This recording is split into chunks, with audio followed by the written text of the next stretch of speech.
ജിൻഡോ, ഇതിനകത്ത് സന്ദീപ് വാര്യർ ഒരു പ്രധാനപ്പെട്ട ആരോപണം ഉന്നയിക്കുന്നു. സന്ദീപ് ഈ ഒയാസിസ് എന്ന കമ്പനിയുടെ ചരിത്രവും അതിൻ്റെ ഉടമയ്ക്ക് BJP രാഷ്ട്രീയ നേതാക്കളുമായിട്ടുള്ള ബന്ധവും ഒക്കെ പറഞ്ഞുകൊണ്ട് ഇതൊരു BJP CPIM കൂട്ടുകെട്ടിലാണ് ഈ കമ്പനി കേരളത്തിൽ പ്രവർത്തിക്കാൻ വരുന്നത് എന്ന ആക്ഷേപം ഉന്നയിക്കുകയാണ്. അങ്ങനെ ഒരു ആരോപണം കോൺഗ്രസിനുണ്ടോ? അല്ല, അതുകൂടി പരിശോധിക്കപ്പെടണമല്ലോ. കാരണം ഇപ്പോൾ CPM-ൻ്റെ നേതാക്കന്മാരും എക്സൈസ് മന്ത്രിയും കേരളത്തിൻ്റെ മുഖ്യമന്ത്രി അടക്കം എല്ലാവരും പറയുന്ന ഒരു കാര്യം എന്താ? കേന്ദ്ര സർക്കാർ ഷോർട്ട് ലിസ്റ്റ് ചെയ്ത കമ്പനിയാണ് ഒയാസിസ് കമ്പനി. കേന്ദ്ര സർക്കാർ ഷോർട്ട് ലിസ്റ്റ് ചെയ്യുന്ന മറ്റു എല്ലാ കമ്പനികളെ കുറിച്ചിട്ട് ആക്ഷേപമുണ്ട്. പല രീതിയിൽ ഈ രാജ്യത്തെ വിവിധ ഭരണഘടനാ സ്ഥാപനങ്ങളെ കേന്ദ്ര സർക്കാർ ഹൈജാക്ക് ചെയ്യുന്നു എന്നുള്ള ആക്ഷേപം നിലനിൽക്കുന്ന സാഹചര്യത്തിൽ അവർ പ്രത്യേകം ഷോർട്ട് ലിസ്റ്റ് ചെയ്ത ഒരു കമ്പനിക്ക് കേരളത്തിലെ CPM-ൻ്റെ സർക്കാർ അങ്ങ് അകമഴിഞ്ഞ് പിന്തുണ കൊടുത്ത് നല്ല കമ്പനിയാണെന്നുള്ള എൻഡോഴ്സ്മെൻറ്റ് കൊടുക്കുന്നു.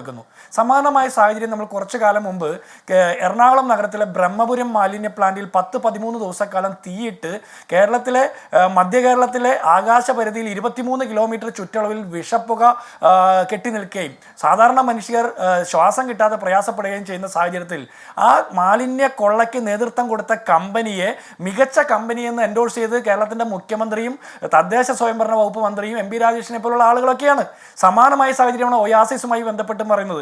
പഞ്ചാബിൽ നിരോധിക്കപ്പെട്ട ഒരു കമ്പനി, ഡൽഹി മദ്യനയ കേസിൽ അറസ്റ്റിലാക്കപ്പെട്ട മുതലാളിയുടെ കമ്പനി, ആ കമ്പനിയുടെ ആ വശങ്ങളൊന്നും കാണാതെ അവർ നടത്തിയ പരിസ്ഥിതി മലിനീകരണം, അവർ നടത്തിയ ജലചൂഷണം, അവർ നടത്തിയ കർഷക വിരുദ്ധ നിലപാടുകൾ, മനുഷ്യവിരുദ്ധ നിലപാടുകൾ, ഇതൊന്നും കാണാതെ കേന്ദ്ര സർക്കാർ ഷോർട്ട് ലിസ്റ്റ് ചെയ്തു എന്നുള്ള ഒറ്റ വാദം പറയുമ്പോൾ അതിൽ സംശയിക്കണം എന്ന് തന്നെയാണ് പറയുന്നത്.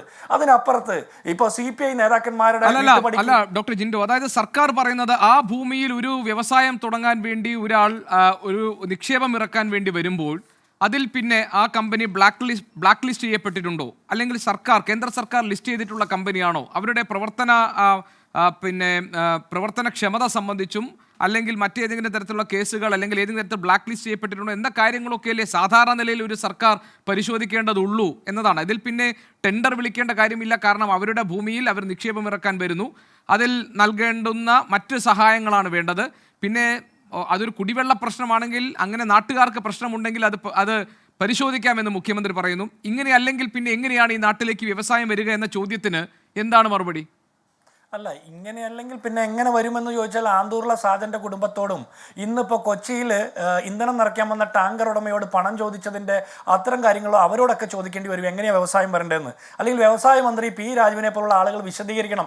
കേരളം വ്യവസായ സൗഹൃദമാണെന്ന് ഇവർ പുസ്തകം എഴുതിയിട്ട് കാര്യമില്ല, നാട്ടിൽ വരുന്ന വ്യവസായികൾക്ക് കൂടി തോന്നണമല്ലോ. ഇപ്പോൾ കേരളത്തിൽ തന്നെ അടച്ചുപൂട്ടപ്പെടുന്ന അല്ലെങ്കിൽ ഉൽപ്പാദനം കുറച്ചുകൊണ്ടിരിക്കുന്ന ഡിസ്റ്റിലറികളിൽ അവർക്ക് ആവശ്യമായിട്ടുള്ള വെള്ളം പ്രൊവൈഡ് ചെയ്താൽ തന്നെ ഈ പറഞ്ഞ കമ്പനിയേക്കാൾ കൂടുതൽ മദ്യം ഉൽപ്പാദിപ്പിക്കാൻ പറ്റും. അപ്പോൾ നിലവിലുള്ള അവിടുത്തെ തൊഴിലാളികളുടെ തൊഴിൽ നഷ്ടം ഇല്ലാതാക്കാൻ പറ്റും, അല്ലെങ്കിൽ ട്രാൻസ്പോർട്ടേഷൻ കോസ്റ്റ് കുറയ്ക്കാൻ പറ്റും, മദ്യത്തിൻ്റെ വില കുറയ്ക്കാൻ പറ്റും.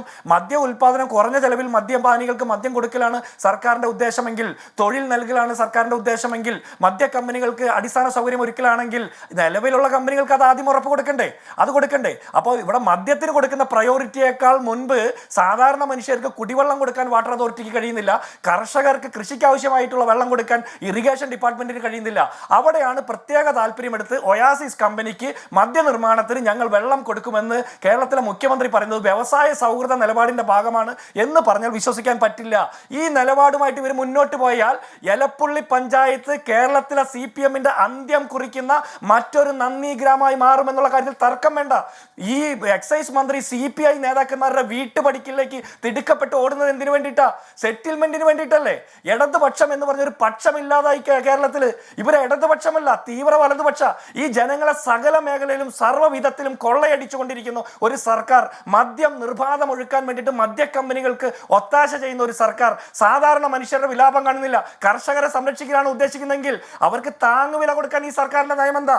കർഷകർക്ക് ആവശ്യമായിട്ടുള്ള വെള്ളം കൊടുക്കാനോ, കൃഷി ആവശ്യമായിട്ടുള്ള മറ്റു ഫെസിലിറ്റീസ് ഉറപ്പ് കൊടുക്കാനോ, അവിടെ ഉൽപ്പന്നങ്ങൾ സംരക്ഷിച്ചു വെക്കാനോ, ന്യായമായ വിപണി കിട്ടാനോ അത്തരം ഇടപെടലുകളൊന്നും നടത്താത്ത ഒരു സർക്കാർ.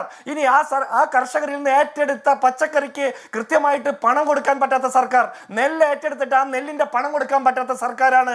ഞങ്ങൾ മദ്യ കമ്പനികളെ കൊണ്ടുവന്ന് അവർ വാങ്ങുന്ന കപ്പയും മറ്റ് സാധനങ്ങളും വിറ്റ് ഈ കേരളത്തിലെ കർഷകർ അങ്ങനെ അഭിവൃദ്ധിപ്പെടുമെന്ന് പറഞ്ഞാൽ വിശ്വസിക്കാൻ എല്ലാ ആളുകളും AKG സെന്ററിൽ നിന്ന് പട്ടും പുടവയും വാങ്ങിയിരിക്കുന്ന ആളുകളല്ല എന്നുകൂടി ഓർമ്മിപ്പിക്കേണ്ടത് നമ്മൾ.